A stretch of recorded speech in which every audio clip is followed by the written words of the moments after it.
ভাইয়াকে পেয়ে গেছি, হয়তো ওনারা ট্যুরিস্ট ঘুরতে আসছেন। ভাইয়া, জি আমরা ঘুরতে আসছি আপনার দেশের বাড়ি কোথায়? বাংলাদেশ। এটা তো বাংলাদেশ, ঢাকা। ঢাকাতে। ও ঢাকাতে। আর আপুর? আর আমি রংপুর। রংপুরের মেয়ে, আমরা ঢাকায় বাসিন্দা। কতদিন হয়েছে আসছেন মালয়েশিয়াতে? আজকে 9 দিন। 9 দিন। কোন কোন জায়গায় ঘুরছেন? আমরা বলো। গ্যাংটং, লাঙ্কাউই। গ্যাংটং। ও, লাঙ্কাউই গ্যাংটং, ঘুরছেন? হ্যাঁ। লাঙ্কা কিন্তু মালয়েশিয়ার সবচেয়ে সুন্দর জায়গা। লঙ্কা আর যে Very ওইটাকে nice.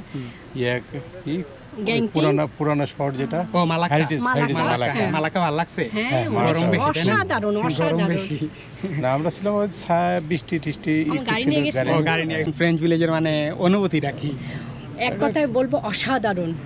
হেরিটেজ এটা বহিঃপ্রকাশ করা যাবে না। আচ্ছা, আমি আপনার কাছে একটা কোশ্চেন করতে চাই। মনে হয়েছে যে আপনারা খুব নাইস একটা কাপল এবং খুবই Thank you very মানে খুবই ফ্রেন্ডলি, হ্যাঁ, এবং খুবই হ্যাপি। সো আমাদেরকে যদি একটু টিপস দিতেন যে আমাদের দর্শকদেরকে যে কিভাবে আসলে লাইফে হ্যাপি থাকা যায়। বছরে অন্তত একবার ফ্যামিলি নিয়ে ঘোরাটা সবচেয়ে বেটার। So এটা হচ্ছে মন আপনার মানসিকতা ভালো থাকে।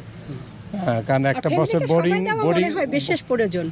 বোরিং এটাই। থেকে এটা হ্যাপি খুবই থাকার ভালো। জন্য হ্যাপি এটাই থাকার সবচেয়ে জন্য বেশি প্রয়োজন। ফ্যামিলিকে, এখন তো আর ফ্যামিলিকে কেউ সময় দেয় না, কিন্তু সময় দেওয়া ভালো। আর দেশ বিদেশ যদি যাদের সামর্থ্য আছে সে অনুযায়ী একটু ঘোরা ভালো। ঘুরলে অনেক বেশি হ্যাঁ, যে বড় বড় দেশে যেতে হবে না, নির্দিষ্ট মানে কান্ট্রিগুলোতে। এমন যদি আপনি ঘোরার জন্য। এমনও হইতে পারে যে কোনো কান্ট্রি না করেন, আপনি বাংলাদেশের ভিতরে অনেক ঘুরে, জায়গা ঘুরতে হ্যাঁ, পারেন, ঠিক না? এটা- বাংলাদেশে happy থাকা অনেক যায়। সুন্দর স্পট আছে, কিন্তু আমাদের হলো আমি- ট্যুরিজম কর্তৃপক্ষ এটাকে এটা খুবই আমরা না, খুবই আমি যেটা sad, বলবো, ঠিক happy আছে, থাকতে এই অনেক জিনিসটা। টাকা কারণ এই পয়সার দরকার নেই। সিনসিনারি আমাদের দেশেও এরা তৈরি করতে এর থেকে পারে অনেক সুন্দর আছে কিন্তু ভাইয়া, আমাদের ঠিক আছে? ওই সাইডে তারা কোনো অর্থ ব্যয় করে না, ব্যয় করে শুধু নিজেদের জন্য, যার জন্য আমাদের বাংলাদেশটা ট্যুরিজমটা ডেভেলপ করতে পারেনি।